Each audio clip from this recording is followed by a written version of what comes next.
Te invito hoy a hacer un cheesecake. Te vas a sorprender por lo sencillo y fácil y lo delicioso que queda. Comenzaremos moliendo galletas dulces en un procesador, aunque podemos también aplastarlas hasta que queden bien desintegradas. Luego, le agregaremos mantequilla derretida hasta crear una masa bastante compacta, que podremos moldear. Una vez que tengas esta masa, la colocarás en un molde y aplanarás para crear la base como aquí te muestro.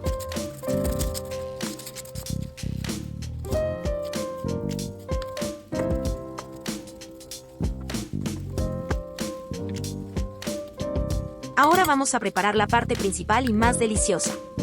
Vamos a batir la clara de un huevo y la dejaremos a punto de nieve. Reservamos la yema para luego. Cuando hayamos logrado la textura de nieve con la clara de huevo, le comenzaremos a agregar el resto de nuestros ingredientes, comenzando por el queso crema mientras continuamos batiendo. Luego, le vamos agregando el resto de los ingredientes de a poco. Primero, media taza de azúcar, 2 huevos y la yema de huevo que habíamos reservado. Ahora le agregamos de 2 a 3 cucharadas de queso cottage y una cucharada de vainilla y seguiremos mezclando. Y ya para terminar esta mezcla, le vamos a agregar media taza de maicena y mezclamos nuevamente, para luego vertir la mezcla en nuestro molde. Vamos a verter esta mezcla y la llevaremos al horno precalentado a 190 grados Celsius por unos 35 minutos aproximadamente o hasta que veamos que nuestro pastel cheesecake esté dorado. Debemos dejarlo refrescar completamente, y mientras tanto, vamos a derretir en el microondas por unos 3 minutos, chocolate, para cubrir nuestro cheesecake y darle un sabor aún más delicioso. Esta decoración será opcional, tú puedes decorarlo con lo que quieras o gustes.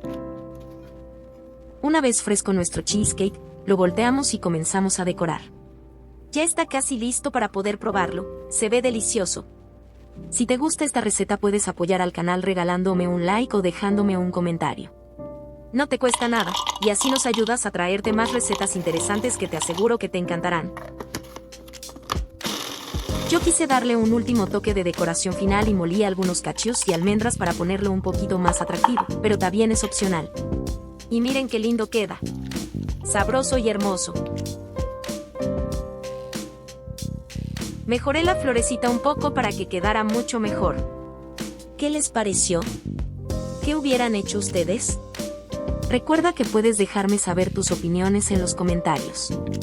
Así como ustedes aprenden una nueva receta, también pueden dejarme sus experiencias y consejos. Serán muy bien aceptados y recibidos. Suscríbete si aún no lo has hecho, y comparte esta receta con tus amigos. Los espero en un próximo video. Gracias por compartir su tiempo conmigo. Buen provecho.